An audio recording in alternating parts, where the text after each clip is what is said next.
नमस्कार दोस्तों, आप सभी का बहुत बहुत स्वागत है आपके और हमारे YouTube channel business education point पर। आज का जो हमारा वीडियो है उसमें हमने फूड प्रोसेसिंग अर्थात खाद्य प्रसंस्करण को लिया है, जो कि MPPSC की प्रारंभिक परीक्षा 2020 को ध्यान में रखकर बनाया गया है, जिसमें यूनिट 7 के पार्ट खाद्य प्रसंस्करण को लिया है, जिसमें आज हम बहुत ही महत्वपूर्ण प्रश्नों पर चर्चा करेंगे। तो सर्वप्रथम यदि अभी तक आपने हमारे चैनल को सब्सक्राइब नहीं किया तो सर्वप्रथम आप हमारे चैनल को सब्सक्राइब करें।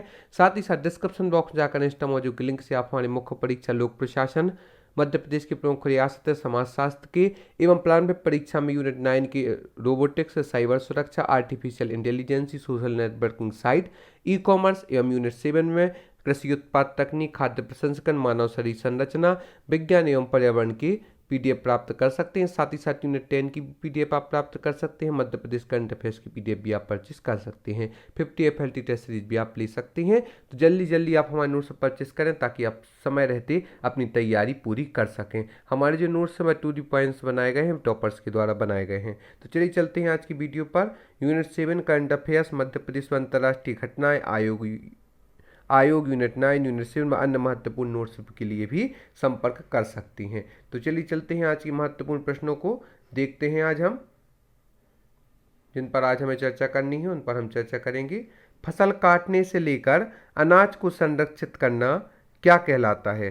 तो इसका राइट आंसर है खाद्य प्रसंस्करण। यदि पूछा जाए फसल काटने से लेकर अनाज को संरक्षित करना क्या कहलाता है, तो यह खाद्य प्रसंस्करण कहलाता है।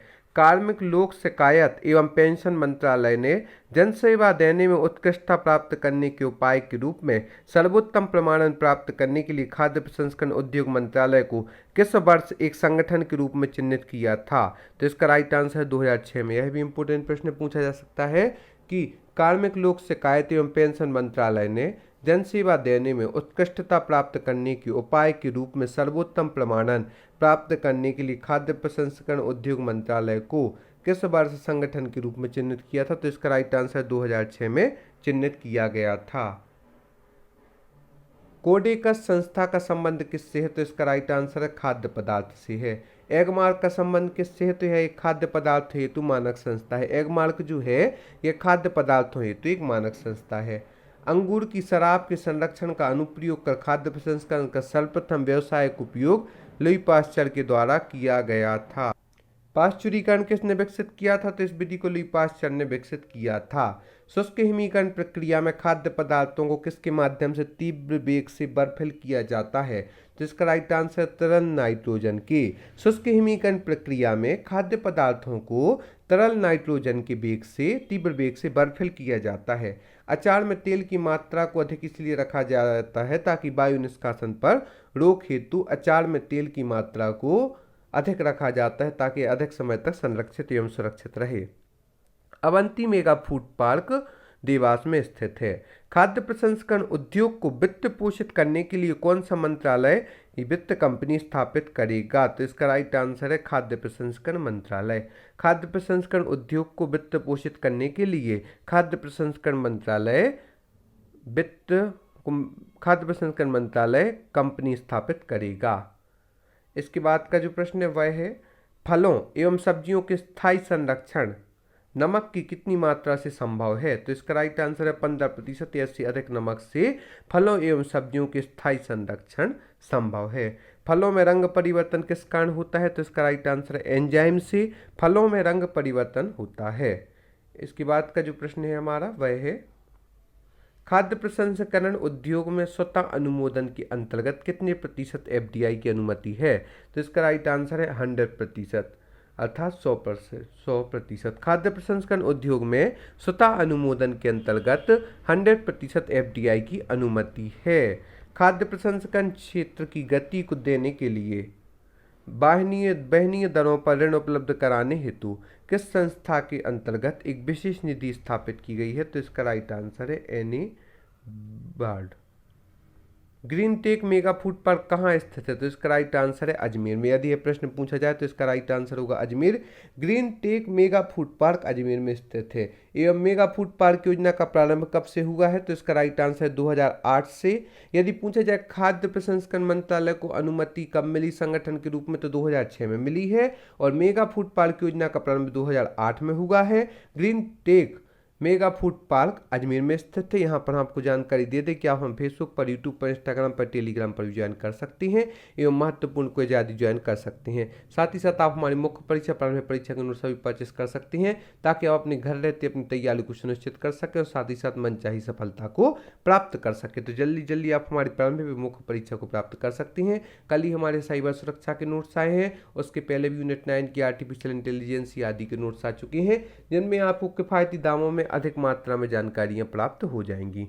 2018-19 के अनुसार देश में कितने मेगा फूड पार्क संचालित हैं? तो इसका राइट आंसर है 42 अर्थात 42। 2018-19 के अनुसार देश में 42 मेगा फूड पार्क संचालित हैं। टमाटर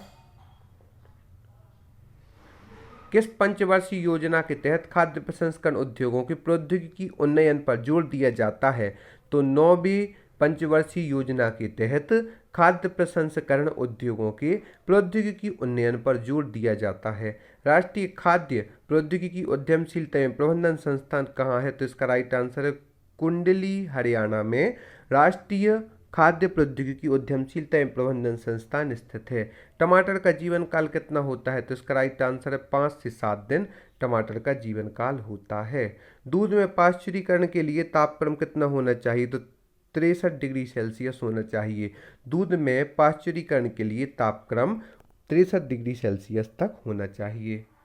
खाद्य प्रसंस्करण उद्योग मंत्रालय कब बना था? तो इसका राइट आंसर 1988 में खाद्य प्रसंस्करण उद्योग मंत्रालय बना था। यह प्रश्न पूछा जाए तो हमें इसको ध्यान रखना है कि खाद्य प्रसंस्करण उद्योग मंत्रालय 1988 बना था। अब हम इन प्रमुख प्रश्नों का जो कि करंट अफेयर से संबंधित है खाद्य प्रसंस्करण के लिए इंपॉर्टेंट है, एक बार रिवीजन कर लेते हैं ताकि आपको लंबे समय तक याद रहे। एक बार में इतनी चीजें याद नहीं रहती हैं, इसलिए दूध के पाश्चुरीकरण के लिए तापक्रम 63 डिग्री सेल्सियस होना चाहिए। खाद्य प्रसंस्करण उद्योग मंत्रालय 1988 में बना। टमाटर का जीवन काल 5 से 7 दिन तक होता है। यदि पूछा जाए तो इसका राइट आंसर है कि टमाटर का जो जीवन काल है वह 5 से 7 दिन तक होता है। राष्ट्रीय खाद्य प्रौद्योगिकी उद्यमशीलता एवं प्रबंधन संस्थान कुंडली, हरियाणा में स्थित है। कि 9वीं पंचवर्षीय योजना के तहत खाद्य प्रसंस्करण उद्योगों की प्रौद्योगिकी उन्नयन पर जोर दिया जा रहा है।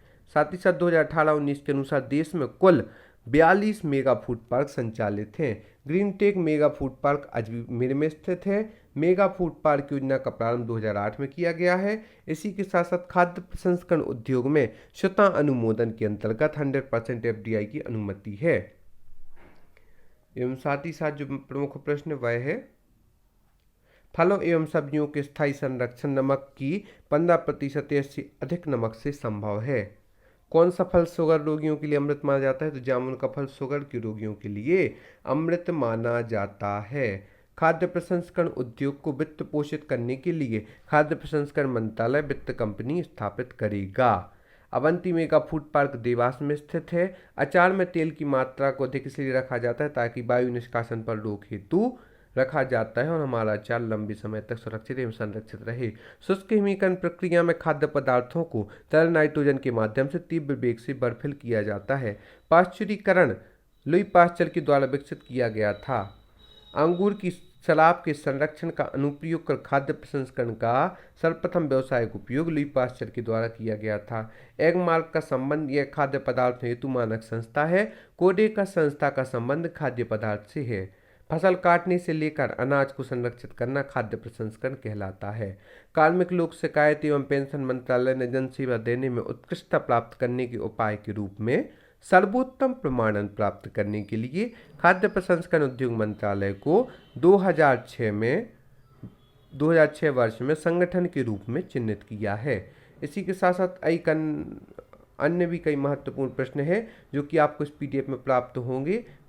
राष्ट्रीय खाद्य प्रसंस्करण नीति के अंतर्गत राष्ट्रीय खाद्य ग्रिड और राष्ट्रीय शीत श्रृंखला ग्रिड के निर्माण के उद्देश्य से खुदरा बाजार तैयार करना। राष्ट्रीय खाद्य प्रसंस्करण नीति के अंतर्गत राष्ट्रीय खाद्य ग्रिड और राष्ट्रीय शीत श्रृंखला ग्रिड के निर्माण के उद्देश्य से खुदरा बाजार तैयार करना। इस प्रकार से इस वीडियो में हमने कई महत्वपूर्ण प्रश्नों को देखा। हम आशा करते हैं आगे भी आप हमारे साथ जुड़ी रहेंगे और जल्दी जल्दी आप हमारी प्रारंभिक परीक्षा में खाद्य प्रसंस्करण, कृषि उत्पाद, तकनीक विज्ञान एवं पर्यावरण, मानव शरीर संरचना यूनिट 9 में आप हमारे साइबर सुरक्षा, social networking site robotics, artificial intelligence आदि के नोट्स भी परचेस करेंगे। ई कॉमर्स आदि के साथ ही साथ unit 10 Madhya Pradesh current affairs अंतर्राष्ट्रीय घटनाओं की PDF उसे भी आप परचेस करेंगे।